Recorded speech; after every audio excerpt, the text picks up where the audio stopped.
Hi, welcome to another IELTS video.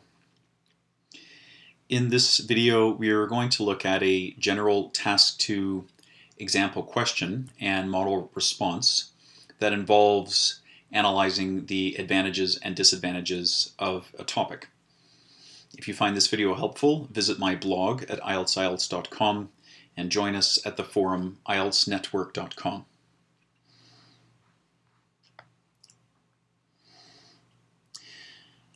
Today's Task 2 description reads, many students take a year off after high school in order to work before they go to college or university. Do you think this has more advantages than disadvantages? Use personal examples to illustrate your position. Okay, so the question is very straightforward. The instruction words are asking us to choose a side, whether it be advantages or disadvantages.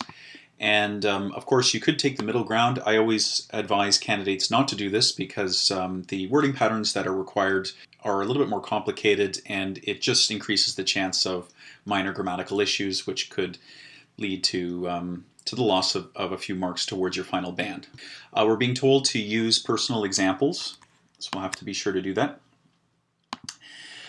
So in this response, we are going to argue that there are more disadvantages to taking a year off school than advantages.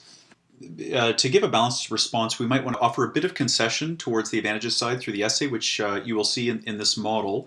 What we're going to do is spend our energy to disprove that there are more advantages than disadvantages. So we will be mainly looking at the disadvantages and giving examples that, that prove that there are indeed more disadvantages than advantages.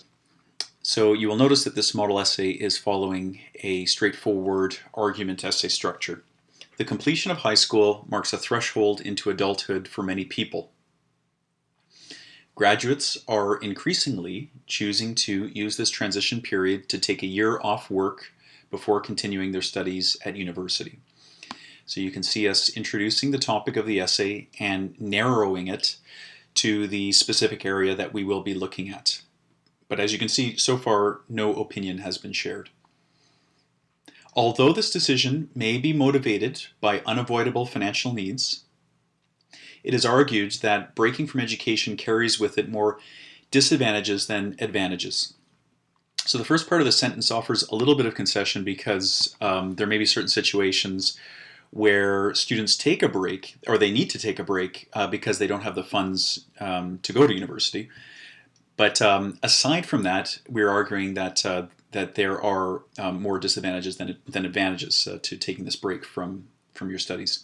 This will be proved by looking at how pausing the learning process can lead students to academic disinterest and wasted time. So those are the two topics we will be looking at in our supporting paragraphs. First supporting paragraph. Firstly, students who break from their studies after high school are more likely to refrain from completing a college or university degree. Now, a personal example, which was required according to the task description. For example, several of my graduating classmates in high school decided to take entry-level jobs in sales for various high-tech companies around our city instead of engaging in tertiary study. And I normally advise people to avoid personal language. However, in this case, it would be okay because we are being asked specifically in the question to share personal examples. At the end of their first working year, the financial gains they experienced enticed them to maintain their jobs and abandon plans of higher education. As this example shows, taking a year off before university can lead to a forfeited education. Okay, so we can see a very clear conclusion being drawn from this that illustrates that this is a disadvantage. Further, often students who decide to work for a year instead of studying at university look back on this period as wasted time. For instance, students who take a year off rarely have the opportunity to work for high-profile employers, and thus must resort to engaging, unchallenging service jobs that teach them little. Thus, real-world experience, an oft-argued benefit to taking a year off work, cannot really be seen as an advantage when one considers how the student's time could have been used to hone skills valuable to niche specializations. And my computer is requesting the British spelling for that. So you can see that we're offering a slight bit of concession here because we're saying that a real-world experience. So we're saying that this is a benefit, or is often argued a benefit, but what we're doing is we're saying that this is true, but then we're turning this around and we're disproving how much of a benefit this actually is. It cannot really be seen as an advantage when one considers how the student's time could have been used to hone skills valuable to niche specializations. Okay, so we're offering a little bit of concession to the other side, but the important thing here is that the ultimate conclusion in this paragraph is that there are more disadvantages than advantages. Students sometimes make the mistake of arguing against their thesis in an effort to provide some sort of balanced look at both sides. And in an argument essay, you don't want to do this. You want to present your argument and to present reasons in support of your argument. And if you do offer concession, you are best to counter that concession with further argumentation in support of your position.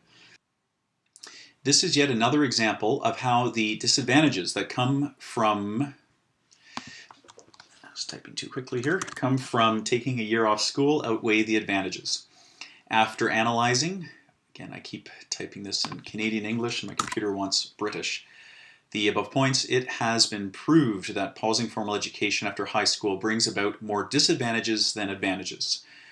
So here we are reiterating our central point in the essay. And this offers a nice conclusion to the essay and also links this section to other sections within the essay. So it's a demonstration of our ability to write cohesively. It is advised future university hopefuls do not pander to the temptation of breaking from a path towards education. Okay, and just finishing the essay off with a recommendation.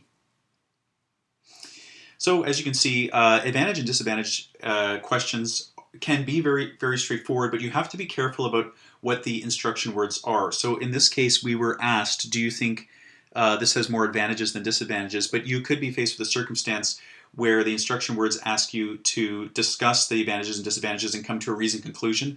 And in that case, you would be structuring your essay differently. You'd have to look at the advantages, spend a paragraph looking at the advantages, and then another paragraph looking at the disadvantages, and then from that discussion come to some sort of reasoned conclusion. So that's a different essay question that requires a different essay structure. I hope that video was helpful. Thank you for listening and have a nice evening.